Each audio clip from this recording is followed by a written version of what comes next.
పెద్దలందరికీ అనేక ప్రాంతాల నుంచి తరలి వచ్చినటువంటి రైతాంగ సోదరులందరికీ కూడా ముందుగా నా హృదయపూర్వకమైనటువంటి నమస్కారాలు తెలియజేస్తా ఉన్నాను.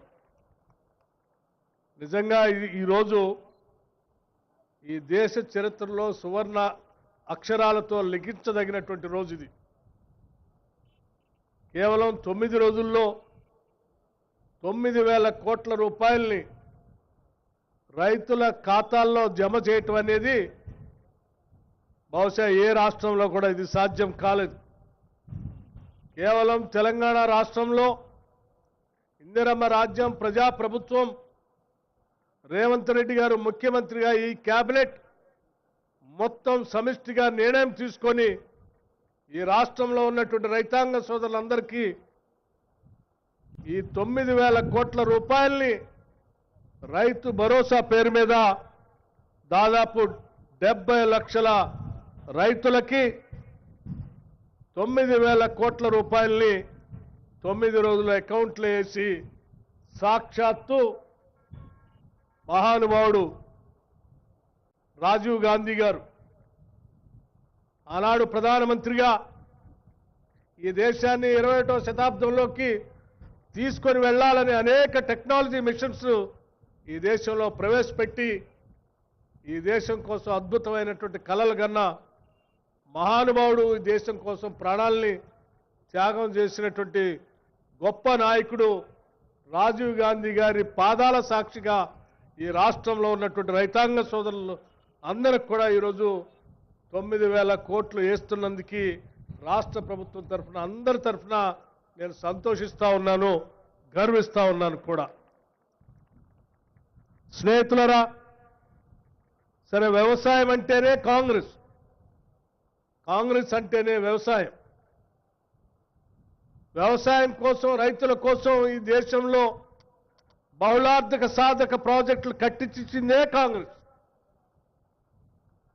రైతుల కోసం వ్యవసాయం చేసుకోవటానికి పంపు సెట్లకి ఉచిత కరెంట్ ఇచ్చిందే కాంగ్రెస్. రైతుల కోసం వ్యవసాయం కోసం మద్దతు ధరని ఈ దేశంలో తీసుకొచ్చిందే కాంగ్రెస్. రైతులకు ఎప్పటికీ గిట్టుబాటు ధర ఉండాలని, రైతులకు సకాలంలో రుణాలు అందించాలని బ్యాంకుల్లో ప్రయారిటీ సెక్టర్ లెండింగ్ అని వ్యవసాయ శాఖకి పెద్ద ఎత్తున నిధులు ఇచ్చేటట్టుగా బ్యాంకుల్లో కండిషన్ పెట్టింది కూడా కాంగ్రెస్ పార్టీయే. ఈ దేశంలో గ్రీన్ రివల్యూషన్ తీసుకొచ్చింది కూడా కాంగ్రెస్ పార్టీయే. ఏ రకంగా చూసినా దేశంలో వ్యవసాయం అన్నా, రైతాంగ సోదరులన్నా, లేకపోతే వ్యవసాయం మీద ఆధారపడి జీవనం సాగిస్తున్న రైతు కూలీలన్నా ప్రేమించింది కాంగ్రెస్ పార్టీ తప్ప ఈ దేశంలో ఏ రాజకీయ పార్టీ రైతుల గురించి, వ్యవసాయం గురించి, కూలీల గురించి ప్రేమించలేదని చెప్పడానికి ఎటువంటి సందేహం లేదు. ఈరోజు చివరికి రైతుల కోసం ఇంత పెద్ద ఎత్తున రైతు భరోసా కార్యక్రమం చేస్తూనే రైతులకి 21,000 కోట్ల రూపాయల రుణమాఫీ కూడా ఈ ప్రభుత్వం చేసింది. అలాగే వాళ్లతో పాటు రైతు కూలీలకి భూమి లేని నిరుపేద ప్రజలకు కూడా వాళ్ళని కూడా వదిలేలేదు. ప్రతి కుటుంబానికి, భూమి లేని నిరుపేద కుటుంబానికి ఇందిరమ్మ ఆత్మీయ భరోసా పేరు మీద సంవత్సరానికి 12,000 రూపాయలు ఇచ్చే కార్యక్రమాన్ని కూడా కాంగ్రెస్ ప్రభుత్వమే, కాంగ్రెస్ పార్టీ చేపట్టింది. నేను ఈ విషయాలన్నీ మీ దృష్టికి ఎందుకు తీసుకొని వస్తా ఉన్నానంటే, ఇప్పుడే తుమ్మల నాగేశ్వరరావు గారు చెప్పినట్టు 10 సంవత్సరాలు ఆనాడు ఈ రాష్ట్రాన్ని పాలించినటువంటి టీఆర్ఎస్ పార్టీ రైతుల కోసం ఏమీ చేయలేదు.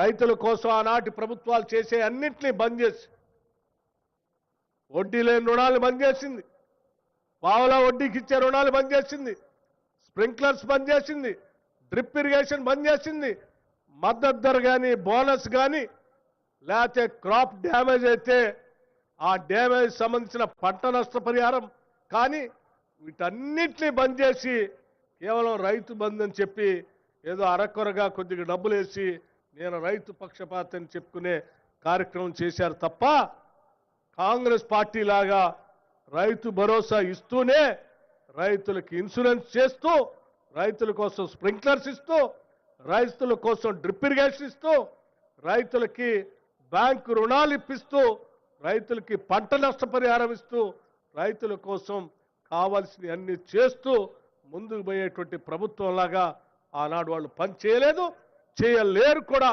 అని చాలా స్పష్టంగా చెప్పడానికే నేను ఈ లెక్కలన్నీ చెప్తూ రాష్ట్ర వ్యాప్తంగా ఉన్నటువంటి రైతాంగ సోదరులు అందరికీ నేను ఒకటే విజ్ఞప్తి చేస్తా ఉన్నాను.